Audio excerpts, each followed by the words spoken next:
उठने बैठने वाला जिंदा नहीं। कुरान से पूछा गया कौन है जिंदा, तो कुरान ने बताया कि जिसने अल्लाह की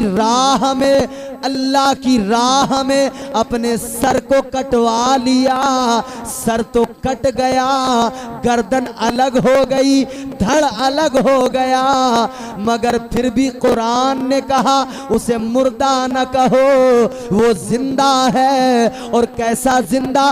कुरान ने कहा ऐ लोगों तुम्हें उनकी जिंदगी का शऊर नहीं है। वो है हयाते जावेदानी, और वो हयाते जावेदानी शुहदा को मिलती है। सर तो कट जाता है मगर कुरान कहता है वो जिंदा है, मुर्दा न कहना। यजीद ने समझा था हुसैन का सर कट गया, हुसैन का काम खत्म हो गया। यजीद ने तो यही समझा था, मगर हुसैन ने नेज़े पे सर बुलंद हो गया और नेज़े पे चढ़कर इमाम हुसैन ने कुरान पढ़ के सुनाया और दुनिया को बता दिया सर कटने से कोई मुर्दा नहीं होता, बल्कि सर अल्लाह की राह में कटे हयाते जावेदानी मिल जाती है। और ऐलान कर दिया और दुनिया को बता दिया लहू से सब्र की शम्मा जला रहे हैं हुसैन, सितम के मुंह पे तमाचा लगा रहे हैं हुसैन। ये उनकी फतह मुबी का सबूत रोशन है, गला कटा के भी कुरान सुना रहे हैं हुसैन। तो जिंदगी और मौत का ताल्लुक इससे नहीं है, बल्कि वो एक शायर ने बड़ी खूबसूरत बात कही, जो चाहता था जुल्म वो करने नहीं दिया, मंसूबे यजीद उभरने नहीं दिया। अरे ज़ैनब तेरे सलीक़े तकरीर को सलाम, तूने किसी शहीद को मरने नहीं दिया। तो हुजूर कल भी जिंदा थे, आज भी जिंदा हैं, सुबह क़यामत तक। बोलो जोर से। जिंदा नबी को मानते हो तो जिंदों की तरह बोलो मेरे नबी जिंदा, आज भी जिंदा, कल भी जिंदा, कयामत तक। आखिरी बात सुना रहा हूं मैं, बात तवील ना हो इसलिए जल्दी जल्दी सुना देता हूं। मुस्तफ़ा जाने रहमत चले, मेरे नबी के साथ सिद्दीक़ अकबर हैं। अब देखो नबी को भूख लगी है, मुस्तफ़ा ने फरमाया अबू बकर भूख लगी है क्या करें, खाने की चीज़ है? अर्ज़ करते हैं आका जो कुछ था सब ख़त्म हो गया, खाने का कुछ नहीं है। हुजूर ने फरमाया अच्छा चलो एक काम करो, खाने का जो सामान था ख़त्म हो गया, मगर ये सामने जो घर नज़र आ रहा है ना, चलो इस घर में चलते हैं शायद कुछ मिल जाए। उस घर में पहुँच गए, हज़रत अबू बकर सिद्दीक़ भी मेरे आका भी पहुँच गए। जब घर में पहुँचे, एक खातून है, एक औरत है, घर में और कोई नहीं है। आका पहुँचे, अबू बकर सिद्दीक़ जाकर कहने लगे माई कुछ खाने को मिलेगा? उसने कहा खाने को तो कुछ नहीं है। कहा अच्छा, कहा कुछ भी नहीं है? कहा नहीं खाने को तो कुछ भी नहीं। कहा अच्छा दूध वगैरह हो? कहा दूध भी नहीं है। हुजूर ने फरमाया तेरे यहाँ एक बकरी भी तो है? कहा बकरी तो है। कहने लगी बकरी तो है मगर दूध नहीं देती है, कमजोर है। बकरी तो है मगर दूध नहीं देती है, कमजोर है। हुजूर ने फरमाया अच्छा अगर दूध वो दे दे तब? कहने लगी कमजोर है कैसे दे देगी दूध? कहा अगर दे दे तब? उसने कहा दे दे तब तो जाओ निकाल लो दूध, अगर दे सकती हो तो जाओ निकाल लो दूध। जहां बकरी बंधी हुई थी वहां हुजूर गए, वो दरवाजा जैसे खुला, बकरी पे मेरे आका ने नजर डाली। मुस्तफ़ा की नजर का कमाल देखो, मेरे आका ने बकरी पे नजर डाली, बकरी ने भी नजरें उठा के नबी को देखा। मेरे आका ने जब उसके देखा तो बकरी जो बोलती है ना मैं, कैसे बोलती है बकरी? मैं।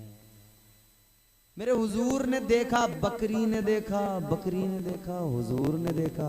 मेरे आका ने फरमाया तेरा दूध चाहिए पीने के लिए?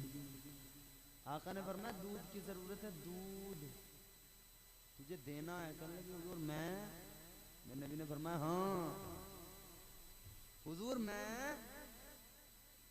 दूसरी मर्तबा आका मैं, मेरे नबी ने फरमाया हाँ तू। जब निगाहे नबूवत पड़ी ना, वही कमजोर बीमार बकरी थी, लेकिन जब मुस्तफ़ा की निगाहे नबूवत पड़ गई, वही बकरी तंदुरुस्त हो गई, तवाना हो गई, थनों में दूध उतर आया। सिद्दीक़ अकबर ने दूध निकाला, हुजूर को पिलाया, खुद भी पिया, उस औरत के बर्तनों में भी भर के रख दिया, मगर उसके थनों से दूध खत्म न हुआ। वो नबी के चेहरे को देख रही है और देखती रह गई, खामोश है, कुछ बोल नहीं पा रही है, खामोश है, कुछ कह नहीं पा रही है, मुस्तफ़ा के चेहरे को मुसलसल देख रही है। अल्लाहु अकबर। नबी चले गए। अब इसका शोहर आया जो बकरियों को चराने गया था। जब वो घर में आया, इसको अजीब हालत में देखा, इसे अजीब खुमार देखा। कहा क्या बात है, किस खुमार में है? कहने लगी तू जानती नहीं, जानता नहीं है आज हमारे घर कौन आया था? कहा कौन आया था? कहा वो बड़ा मुबारक है जो आया था, बड़ी मुबारक हस्ती है उसकी जो आया था। अच्छा कौन था?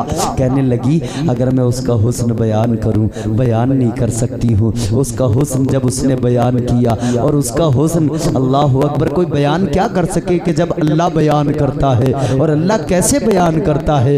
ऐ लोगों सुनो, जब नबी के हुस्न की बात आती है, अल्लाह तो खुद फरमाता है, जब नबी के चेहरे की बात आए, अल्लाह बद्दुआ कह के चेहरे की तारीफ करता है। जब नबी की आंखों की बात आई, अल्लाह ने माज़ाग कह के याद किया। जब नबी के सीने की बात आई, अल्लाह ने अलम नशरह लका सदरक कह दिया और दुनिया को बता दिया सीना महबूब का देखो, मगर शान में बढ़ा रहा हूँ, इज्जत मैं हबीब को दे रहा हूँ। और अल्लाह ने तो ऐलान कर दिया, जब दुनिया के, अच्छा दुनिया में किसी ने खुदा को नहीं देखा? अच्छा नरही वालों, तुमने खुदा को देखा? जल्दी बोलो, 2 मिनट में बात खत्म करनी है, जल्दी बोलो। खुदा को देखा है?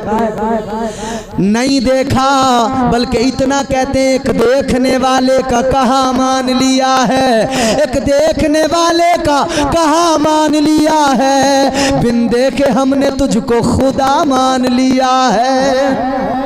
अल्लाह को देखा नहीं, नबी ने बता दिया, हमने मान लिया। मगर सुनो सुनो, अगर अल्लाह की बारगाह में आलमे रोया में सवाल किया जाए, मौला हम तुझे देखना चाहते हैं, हम तुझे देखना चाहते हैं, दीदार करना चाहते हैं, और जब भी जिसने भी ख्वाहिश जाहिर की या अल्लाह तुझे देखना है, अल्लाह ने तो पहले ही रास्ता बंद कर दिया। कुरान में फरमा दिया ला तुदरिकुहुल अबसार, अल्लाह ने फरमाया कोई आँख ही नहीं है जो मेरा जलवा देख सके, कोई आँख नहीं है जो मुझे देख सके। अल्लाह कौन देखेगा? जब कोई आँख यहाँ देख नहीं सकती तो कौन देखेगा? या अल्लाह पता कैसे चलेगा तेरी शान क्या है, तू कैसा है? अल्लाह ने फरमाया तुम मुझे ना देखो, मुझे देखने की तमन्ना रखने वालों, मेरे महबूब पे नजर डाल दो। अगर हबीब की आंखें देखोगे तो हबीब की आंखों की शान ये, हबीब की आंखें माज़ाग है, चेहरा देखो बद्दुहा है। तुम चेहरा हबीब का देखोगे, जलवा तुम्हें मेरा नजर आएगा। तुम चेहरा मेरे महबूब का देखोगे, जलवा मेरा नजर आएगा। हाथ मेरे हबीब का होगा, मैं यदुल्ला कह के बता दूंगा, हाथ महबूब का है, पकड़ मेरी है। सीना महबूब का है, शान में बयान कर रहा हूँ, हाथ महबूब का है, पकड़ मेरी है। अल्लाह ने ऐलान कर दिया मेरे हबीब के सरापा पे नजर डाल लो, मेरे हबीब को देखोगे तुम्हें मेरे हबीब की अदाओं में मेरे जलवे नजर आएंगे। अब उसने हुस्न बयान किया, आका कहती है हुजूर बड़े खूबसूरत है, बड़े खूबसूरत का हुस्न तो बयान कर। इंशाअल्लाह अगली बार आऊँगा ना, हुजूर का हुस्न पूरा बयान करके जाऊँगा। आज की गुफ्तगू यहीं ख़त्म। अल्लाह मेरी गुफ्तगू